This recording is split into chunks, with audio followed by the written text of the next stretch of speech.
સંપવાળા ખીસરા એ કહે છે કે ઉપરથી પાણી જ આવતું નથી, તો એ શું કરે, ઉપરથી જ ના આવતું હોય તો સંપવાળા શું કરે, તો અમારી પરિસ્થિતિ હલકાની આજ 4 દિવસ થયા હજી સુધી પાણી નથી. આ અવાડા માણસો તો હજી ક્યાંક બોર ઉપર કે ક્યાંક પૈસા ખર્ચી કરીને પીવા માટે ભરી લેશે, પણ 800-1000થી અમારા ગામમાં પશુઓની સંખ્યા છે.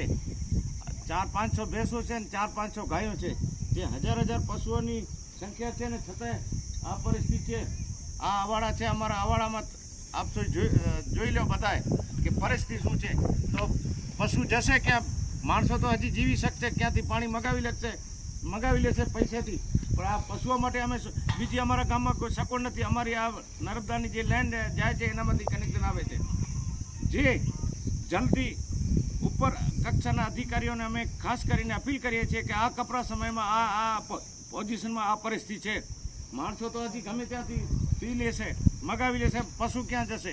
આટલો અમારો ખાસ તાલુકા તંત્ર અને જિલ્લા લેવલે અમે કહેવા માગીએ છીએ કે અમારી પરિસ્થિતિ આ છે માણસોની એવી રીતે. હજી તમને આ મોબાઈલમાં હજી અમે ઘરોઘર જઈને લડકા તમને બતાવ્યું એમ નથી કે ખાલી અવાડો જ બતાવીએ છીએ. જો અવાડામાં આવશે તો બીજી જગ્યાએ છે. અમારો ગામનો અવાડો, ગામને પહેલો પાણી અહીંયા આવે, પ્રવેશ કરે, પછી ગામમાં જાય. તો ગામમાં બી પરિસ્થિતિ છે. અમે વારંવાર રજૂઆત કરીએ છીએ કે નીચલા અધિકારીઓને કે પાણી ઉપરથી નથી આવે તો અમે શું કરીએ, તો બિચારા અહીંયા શું કરે. તો અમે ઉપરના જેને કને આ ડીપર સોંપેલો છે એને અમે ખાસ અપીલ કરીએ છીએ કે ધ્યાન દો. ઠીક છે, મોટર બગડે, લાઈન બગડે, પણ 4 દિવસ સુધી આ લાઈનો કમ્પ્લીટ ન થાય ને પછી આ માણસો ક્યાં જશે, ક્યાં, એ અમારી ખાસ અપીલ છે.